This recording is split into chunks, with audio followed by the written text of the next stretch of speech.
presence here was a function of solving problems, bringing our own IP, but also taking the local talent and the local know-how that the UK and London in particular has in financial services, and trying to maybe export that and therefore create more value. I think the big thing is the fact that there is a rule and a legal system that allows you to function using IP, and you feel protected.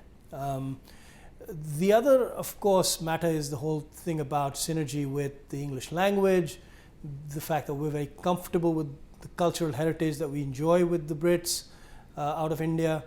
And I think those three things together are layered in a sense, but they all contribute to cementing and making it easier to do business here. Our current commitment is to grow to add another 50 jobs by end of 2014.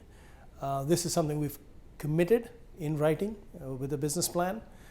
We're excited because there is a lot of opportunity in cloud computing, in mobile services, and of course the general principle of productivity enhancement with UK banks. So we think that this will be realizable. UKTI, I think, has two different aspects to the way they support us. One is what I call intelligence. So they give us a lot of intelligence on the ground in terms of new policy, in terms of new grants that are being offered, and in general about where markets and where the investments are going. The second thing that UKTI does is on a policy and support processes that enable us to plug into their infrastructure. So whether we have a concern with visa or immigration, we know we've got a person to talk to at UKTI. If we've got tax matters that we want to talk about, we know we've got an open door with UKTI. If there's HR needs that we have or acquisition needs that we need, all of these support processes are available through UKTI. So intelligence and support processes working very nicely for us at Polaris, for us to leverage UKTI.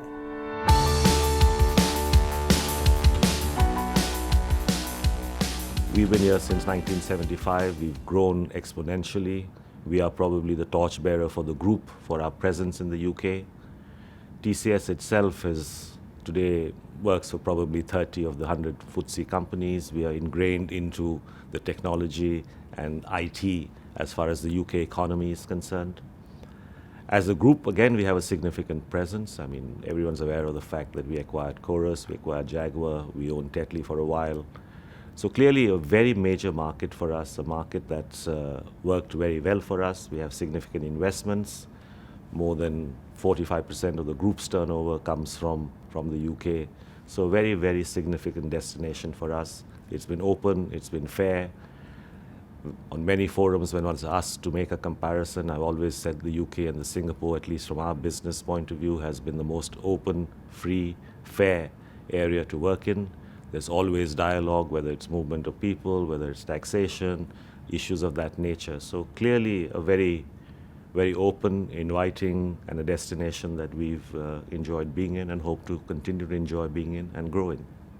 In India, we often refer to as the salt to software empire, and I think the same now applies in the UK, because our most recent acquisition about a year ago was British Salt. So in addition to salt, your cars, your steel, your IT, I think we play a very significant part, and there's no reason why that won't change going forward.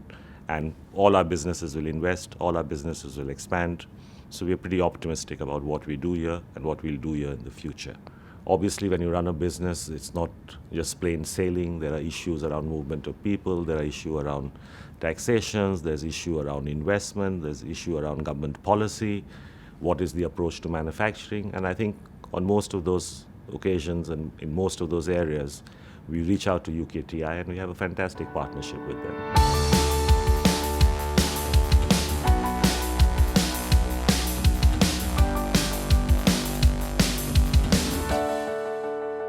As a part of Infosys' strategic expansion of geographical footprint, we wanted to enter Europe. And for us, we looked at UK as our gateway to the rest of Europe. UK itself is a big market. As far as we are concerned, the large multinational companies based here. It's also, from an India perspective, cultural affinity is very strong. The attractiveness of local talent pool, which we could access as a part of our expansion into Europe, all of this made a very good combination of the reasons why we wanted to start our business in Europe, in UK. Infosys has very ambitious plans to expand our footprint in all of Europe. And today we have about 7,500 team members across Europe, Western Europe.